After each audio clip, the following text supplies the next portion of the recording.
What's up guys, Jim here and welcome to a brand new video and welcome to today's dose of transfer gossip. And today is the Thursday, the 10th of August. And I'm not gonna lie, I'm so excited for tomorrow because the Premier League is back. And despite it not even kicking off yet, you can already tell this season is gonna be nuts. So much money has been spent so far, and to be fair, there are still 3 weeks remaining in the window itself. A lot of new players coming to the league as well. I can't wait. But anyway, just before we get started today, as always, if you can show your support by leaving a like rating, that'd be absolutely awesome. Remember, 1,000 likes is the title for today's video. If you're new to my channel, make sure to click that subscribe button for daily FIFA content and press the notifications tab next to it to receive notifications about my videos. If you missed yesterday's video, it'll be down below in the description box. And today's question of the day, what are your score predictions for tomorrow's Premier League opener, Arsenal vs Leicester? Let me know your answers down below in the comments section. But now, let's jump on to confirm deal. The very first one is in the MLS. The player is Bobby Boswell. He's joined Atlanta United from DC United, and the fee is just as a trade offer. Next up, we go on to Zoltan Steiber, going to the MLS as well. This time it's to DC United, and he's joined from FC Kaiserslautern in Germany. And that one is an undisclosed fee. Then we go on to Dennis Awogo. I probably said that wrong, so apologies. But he's joined Stuttgart from Schalke on a free transfer. Another free transfer yesterday is again to Sebastian Larsson, completing his deal to Hull City in the Championship. And his club before that, of course, was Sunderland. Then we got on to a FIFA legend being Wellington, back on FIFA 12 and FIFA 13 for Spartak Moscow in Russia. He was insane, and this year he got a FUT birthday card, but now he's actually a free agent. He's left Kayserispor in Turkey. I'm not sure if he's been released or if it's a mutual agreement. By the way, he doesn't currently have a club. Then we go on to another FIFA legend, this time is Taiwo. He's joined a team that aren't on FIFA 17 Ultimate Team, and they're called AFC United in the Swedish league. And he's joined them from a Swiss team, which is actually right here if I click on player details, FC Lausanne Sport, and that one is also a free transfer. Then we got on to Nicholas Eliasson, going to Bristol City in the Championship from a team called Norrköping for £1.8 million. And here's followed by a new signing for Real Betis, and the player is going to Budapest. He's joined them from Montpellier in France for a fee around €7 million. It does seem like very good value for money and a very good deal for them. And the video they announced them with was pretty good. I recommend checking it out. And now we've got a Frenchman called Valentin Eseric going to Fiorentina from Nice in France for €3 million. And Fiorentina also signed a second player yesterday, and that player is Marco Benassi. And he's joined them from Torino for a fee of £9 million, around €10 million. And next up, we've got a pretty big one for Watford, and that player is going to Andre Gray on FIFA Ultimate Team. Is pretty damn overpowered. And he's joined them from Burnley for a fee of £18.5 million on a 5-year contract. And I'm pretty sure he'll make his debut for Watford on the opening day of the season against Liverpool. And the final official confirmed one today is going to Dalbert, joining Inter from OGC Nice in France for €20 million. Some sites are saying €25 million, but I think that's after additional fees. And he has also signed a 5-year contract. But now, let's move on to potential deals. The very first one is going to Soldado, although the next 3 or 4, they probably will be confirmed today. Although technically this one's already confirmed because Villarreal have confirmed they reached an agreement with Fenerbahce for the transfer of Soldado. It's a deal in principle right now to sell the expert striker, and the fee it seems to be worth up to £9 million. And I'm pretty sure this one will be confirmed either today or tomorrow. And then we move on to Manchester United's Timothy Fosu-Mensah, and yesterday he was pictured training already with Crystal Palace. And I believe Frank de Boer also mentioned he's actually training with them, so it should be confirmed today on a loan deal from United. And I mentioned it before, he's a very versatile player and could be a good signing for them. And next up, according to the Daily Mirror, Newcastle have secured a season-long loan for Chelsea winger Kennedy. And his pre-season really didn't go to plan because a couple weeks ago, he was sent home from Chelsea's pre-season tour in China because of a social media row. And last season he was at Watford for a little bit, and I don't think he really played at all, so moved to Newcastle, possibly get more first-team opportunities. Next up, we move on to Shea Ojo of Liverpool, and according to Sky Sports today, Middlesbrough are closing in on a loan move for the Liverpool youngster. There do seem to be a fair amount of teams in for him. I'm pretty sure Fulham, as well as Newcastle, have also inquired. And next up on the screen is going to be Jean-Michel Seri. It is about him, but technically it's about his replacement. And according to reports in France today, with Barca looking to accelerate talks with Jean-Michel Seri, OGC Nice have contacted a player in the Bundesliga, Guy Vogi from Wolfsburg. And if I say his name wrong, I do apologise, but I'll put a picture on the screen right now of his FIFA card. And next up, according to Leicester Mercury, Leicester and Nigeria forward Ahmed Musa is being tipped to be Hull City's latest signing. Obviously, on FIFA Ultimate Team is considered as being one of the most overpowered players in the game, especially that footy card right there, absolutely nuts, but in real life, didn't really settle in too well in the Premier League. And potentially, if he does make the move to the Championship, he might not be used that much on FIFA 18. Next up we go on to Malcolm of Bordeaux today, and according to multiple sources, Wolfsburg are interested in signing him. And that's because their sporting director still wants to make a key name signing before the Bundesliga season starts in 9 days' time. According to Damasio, Wolfsburg have already offered the Ligue 1 side €25 million for Malcolm. It does seem the first offer was rejected, and now the Bundesliga side are expected to go back in with an improved offer of around €30 million.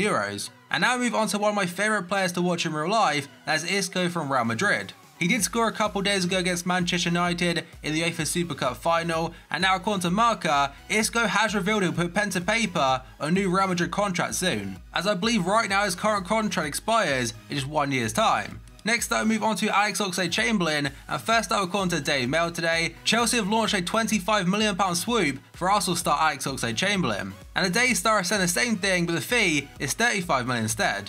He does only have 1 year remaining on his current contract at Arsenal, and may consider that. And next up, according to Corriere dello Sport, Emery challenged Juventus' primary midfield target this summer, and they also mentioned that Liverpool would sell him for just £27 million. Now I'm completely aware his current deal expires in 1 year's time, but 27 mil for a very important midfield player, it's not going to happen in my opinion. And another Juventus midfield target today is going to be Steven Nzonzi from Sevilla, and apparently according to BN Sports, Nzonzi has handed in a transfer request at Sevilla and his release clause is €36 million. A lot of other sites are reporting he's handed in a transfer request also, but most are saying his release clause isn't 36 mil, it's €40 million. Obviously it's only 4 mil out by the way, most sites are going for the 40 mil mark, and his current deal expires in 2020. And to be fair, whoever gets him for that fee, that is a very good value for money. And next up, according to Tuttosport, Juventus have bid €30 million for Roma midfielder Kevin Strootman. Roma have sold a few players so far this summer, but I think their financial fair play, their financial records, they're looking fine now. So I doubt they'll have to sell Kevin Strootman, but if he wants to leave possibly, he could be a Juventus player. Next up, we move on to Alexis Sanchez. According to Independent today, Paris Saint-Germain are ready to offer £18 million for Alexis Sanchez as they tried to beat Man City for the Arsenal star. However, Arsene Wenger in a press conference did say, "We're not open to any offers in any way." And that is referring to Alexis Sanchez, so most likely this season he'll remain at Arsenal, but next year he'll probably be a free transfer. Now it's obvious to say if he goes on a free transfer next season, they'll miss out a lot of money for him, but overall, he's not really that replaceable in this market. Especially if you think about it, in a week's time or so, most of the top leagues would have started, probably all of them. So teams won't want to sell their best players and most of them will be unavailable.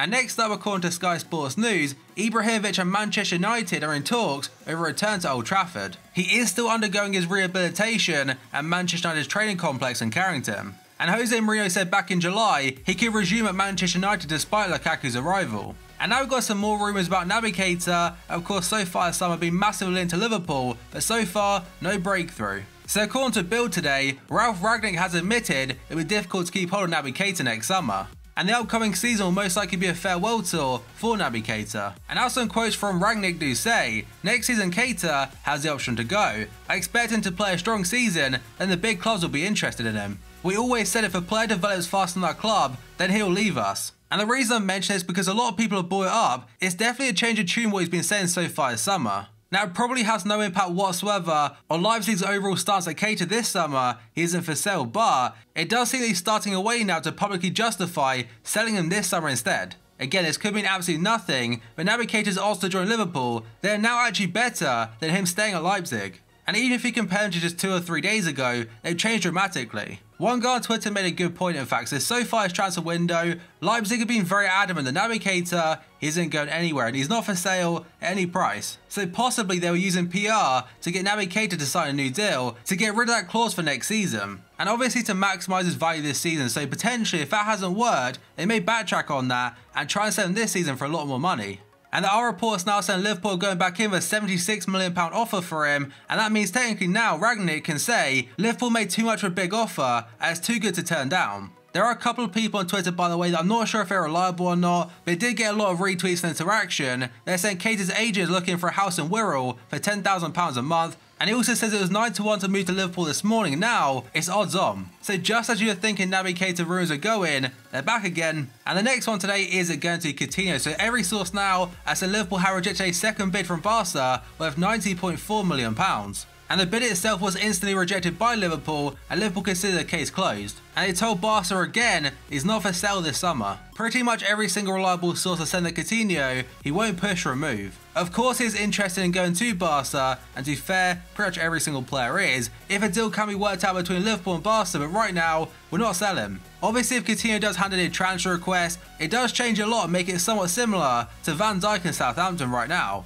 The latest offer from Barca works out to be €100 million, €85 million up front, or £77 million, and €15 million in bonuses, or 13 mil. And Paul Joyce is saying Barca are prepared to bid up to £108.4 million to secure the services of Coutinho. And finally, according to James Pearce, Liverpool tell Barca again that we waste their time if they come back in with a third offer for Coutinho. So even if they offer over £100 million for him, we're standing firm. But if those reports are wrong and does hand in a transfer request, it could be very difficult to keep him. And the final one today is going to be referring to yesterday's episode as Mbappe linked to PSG. So according to Telegraph, PSG have denied reports of a £140 million bid for Mbappe and do not intend to make an offer this summer. But the Daily Record is saying completely different by saying PSG are close to signing Mbappe for €180 million, or £163 million, and they already have a deal in place for his teammate Fabinho, who can play in defence and midfield. But that is going to be the final one for today's video, guys. So as always, if you enjoyed it, show support by leaving a like rating. And we actually also remember 1,000 likes is the target for today's video. If you're new to my channel, make sure to click that subscribe button for daily FIFA content and press the notifications tab next to it to receive notifications about my videos. If you missed yesterday's video, it'll be down below in the description box. And today's question of the day: what are your score predictions for Arsenal versus Leicester? Let me know your answers down below in the comment section. So thank you for watching this video, and I'll see you next time.